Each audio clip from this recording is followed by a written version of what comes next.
In this video, I'm going to show you how we make the Sweet Sugar Baker's Crusting Buttercream Icing. So this is a fun recipe because it looks and acts a lot like Royal Icing, but some people might prefer the taste. So it's a fun option to be able to decorate your cookies with crusting buttercream because it does dry on the top, which means that you can package your cookies when you're done with them. All right, let's get started. The ingredients you're going to need today are a 2-pound bag of powdered sugar, 1 stick of butter, 2/3 cups of half and half, 2 teaspoons of white food coloring, and 2 teaspoons of clear vanilla extract. As far as the white food coloring is concerned, this is really just to make your white extra bright white. If you don't care about that, the white food coloring is not necessary. You'll still have a pretty white buttercream when you're done with it, especially because I'm going to show you we're going to whip the butter until it turns a lot lighter so it's less yellow. And the clear vanilla extract is an imitation vanilla, so it doesn't taste quite as good as real vanilla extract, but that is brown and that will turn your buttercream a darker color. So it's up to you what you would prefer to use. If you want to have the brightest white color and have the most true other colors when you mix up your colors, this is what I recommend. In addition to our ingredients, we have a stand mixer and a spatula because you are going to need to scrape off the sides and bottom of your mixing bowl pretty regularly. I have my stand mixer fitted with a regular paddle attachment. You can also use the paddles that have the rubber scrapers attached on the side of them. Those are pretty nice since they scrape your bowl off for you. And this is, I believe, a 5-quart size. So if you're going to do the largest recipe, which is doubling this one, I would recommend having a larger, more professional size mixer for that, like a 6.5 or 7-quart would probably be more appropriate, just so that you don't wind up with things exploding out of your mixing bowl. The other thing is that you might want to keep some plastic wrap on hand for when you add the powdered sugar in, and that you can wrap the top of your bowl. You just kind of wrap it around here and that'll prevent the powdered sugar from exploding into your room while it first mixes. All right, let's get started.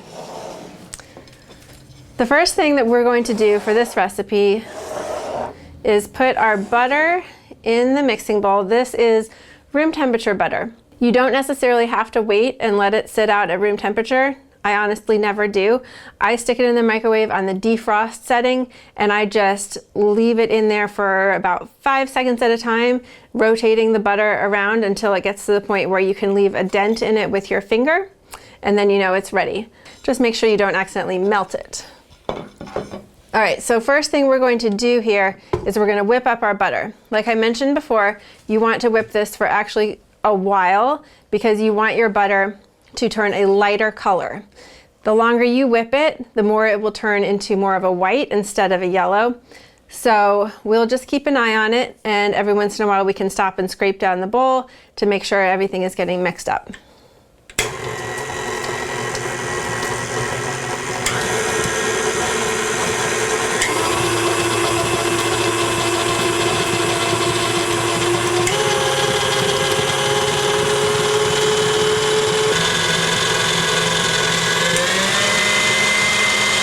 At this point, I'll just show you, you can see the butter is starting to turn a lighter color. It's less yellow than it was before. It's getting a little bit lighter. I'm just going to scrape the sides and the bottom, give it a chance to make sure that it's all getting whipped up evenly.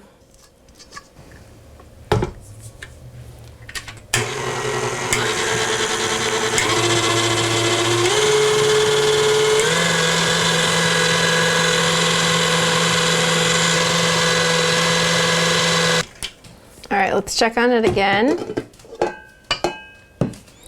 So we definitely are getting lighter colored butter. I'm just going to whip it for about 1 more minute. Make sure we get it as light as we can.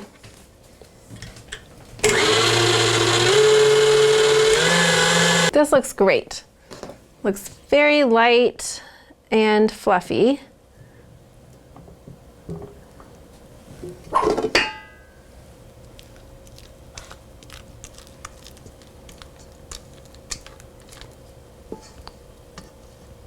So You can see how much that lightened up in color, so it looks a lot more white than before.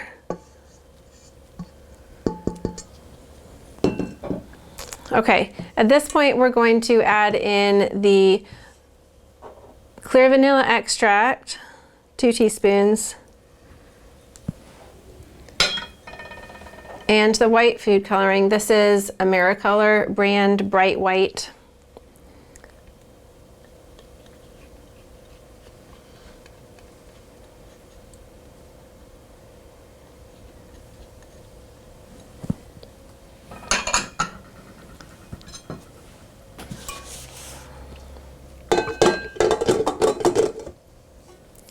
And we'll mix those together for a minute.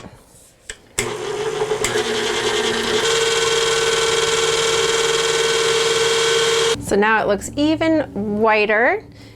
You can kind of see if you compare the butter, the whipped butter on your spatula with this, it's quite a bit whiter now at this point. Looking more like a whipped cream. All right, we're going to scrape down the sides of the bowl and scrape off the bottom. And now we're going to dump in our 2 pounds of powdered sugar.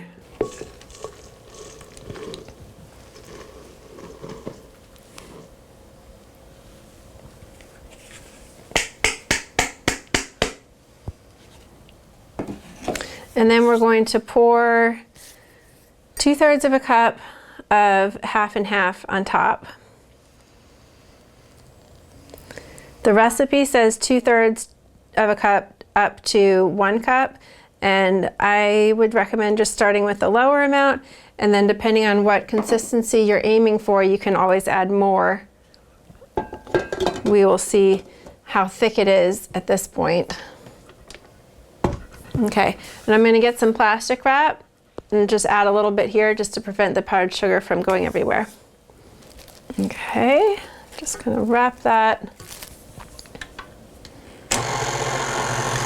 And you just turn it on low speed to start combining the ingredients together. Okay, so now that it's mixed, you don't really need the plastic wrap anymore at this point. And I'm going to scrape the sides of my bowl. Make sure that we're getting everything mixed in well together. The scraping of the bowl, I know it seems a little tedious, but it's definitely worth it, because even though you think your mixer is mixing everything up nicely, it can definitely leave some unmixed parts down at the very bottom or on the sides.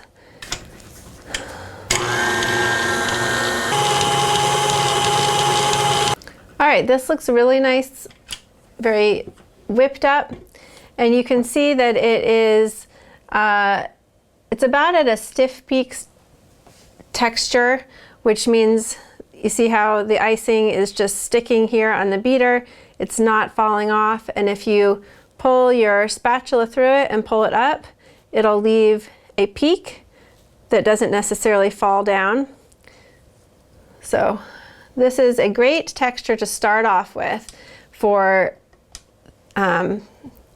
your base icing. And then when you're ready to mix up to decorate your cookies, you're going to thin it out to whatever texture you need, whether it is keeping it at a stiff consistency like this for details, or thinning it out to be a flood consistency. This is a good place for starting. All right, let's take a look.